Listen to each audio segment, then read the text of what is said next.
Hey everyone, Ben Johnson here. If you're like many of the teachers I know that are thinking about retiring next year, taking a transition year next year, possibly in the next few years, you've become very concerned about the reduction in force that PSD may have to implement. Specifically, during a transition year, you become an at-will employee, and the district could let you go for any reason, including a RIF. And that's a really uncomfortable, anxiety-producing feeling, and it just doesn't feel very good, especially when you've given up maybe 30 years of your life to teach in PSD, and you were really expecting this at the end of the career. It just does not feel good. So this morning I started to think about how much it would cost PSD not to honor that transition year and not to give a teacher some assurance that they wouldn't be riffed during their transition year.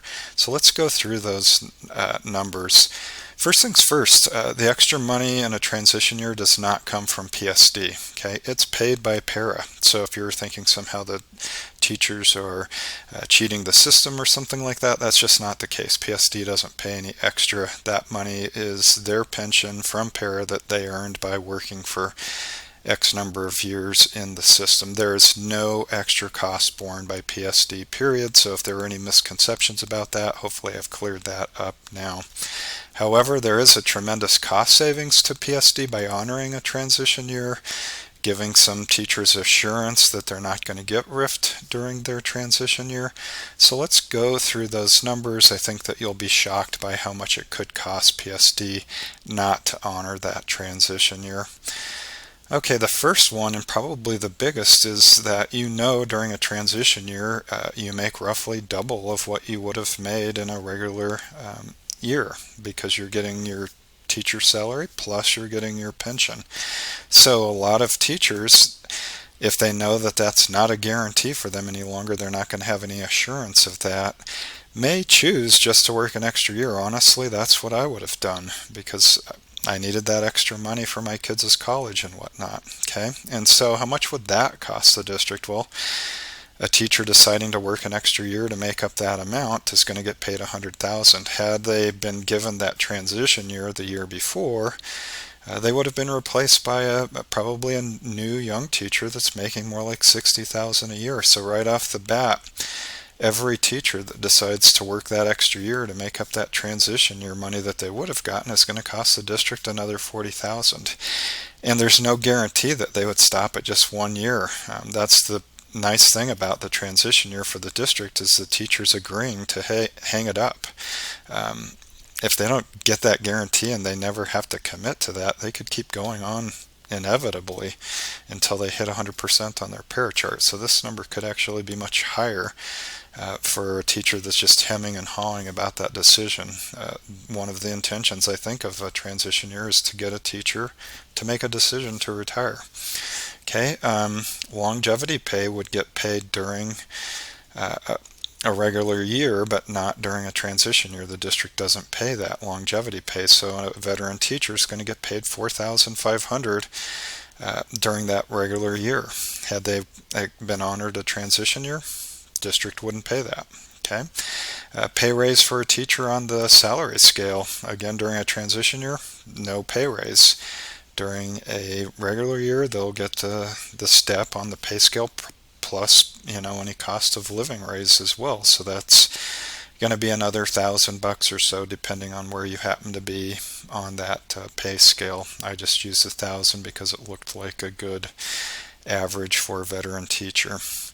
All right, these next three are going to be a bit confusing to people to understand because you may not have thought about it, but PSD pays 22% of your teacher's salary into para every year. It's required. The teacher pays 11%.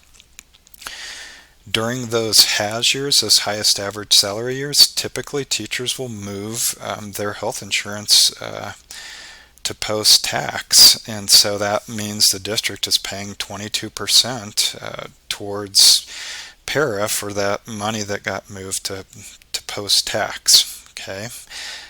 During a transition year, most teachers are going to move their health insurance back to pre-tax to save their tax money and their para bill also. And the nice thing about that is the district also sees that 22% savings on those para contributions that they would have otherwise been making during a regular year, not a transition year. So maybe a little bit confusing. If you're not familiar with that, you'll have to take my word for it. But a family on PSD PPO1 insurance, that's going to cause PSD to have to make another $3,326 payment to para, that 22% number. Had that been a transition year and the teacher had moved that back to pre-tax, PSD doesn't pay that. Okay, and the same goes for the dental insurance and the eye insurance. All right, now the last thing that I want to mention is just how much the district might end up paying in sub-pay. Now, you know that during a transition year, all of your sick leave gets wiped, and you're able to earn 6 days of leave during that transition year. Not very much, but if you just do a regular year, you're not going to wipe that sick leave bank out. You're going to have that. And I know many teachers that, because of the switch to the longevity pay, have thousands of hours in their sick leave pay. And let's be honest, a lot of these teachers are going to be really disappointed without having this transition year, and they could make the decision, hey, I need to take a long-term mental health leave, and I wouldn't blame them one bit. And if they did that, 1,000 hours of sick leave bank compared to 6 days of leave that you would earn during a transition year.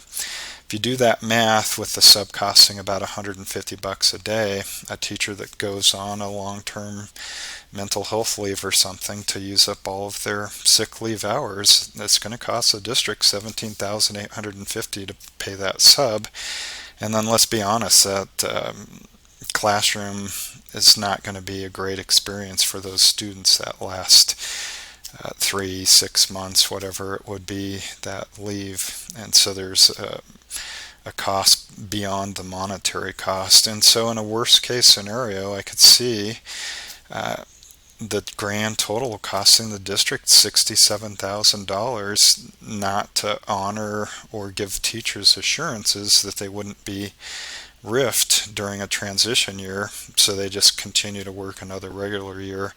And so that could be quite costly for the district. Now, would it be 67? Probably unlikely, because some of these numbers may be a little different, but could it be that much? Sure. Could it be more? Yeah, absolutely. If a teacher decides to take to work another 2 years instead of the transition year, then that's going to go up another 40. So just some things to think about. I don't know if anybody in the district will see this or take it to heart, but I just wanted to get the word out to folks that are making this really difficult decision right now. You know, my heart goes out to you. I got lucky to time my transition year this year, but I do feel awful for those folks that are in this position next year and then the years to come. So I just want to do my part to try to help you along. Thanks for watching.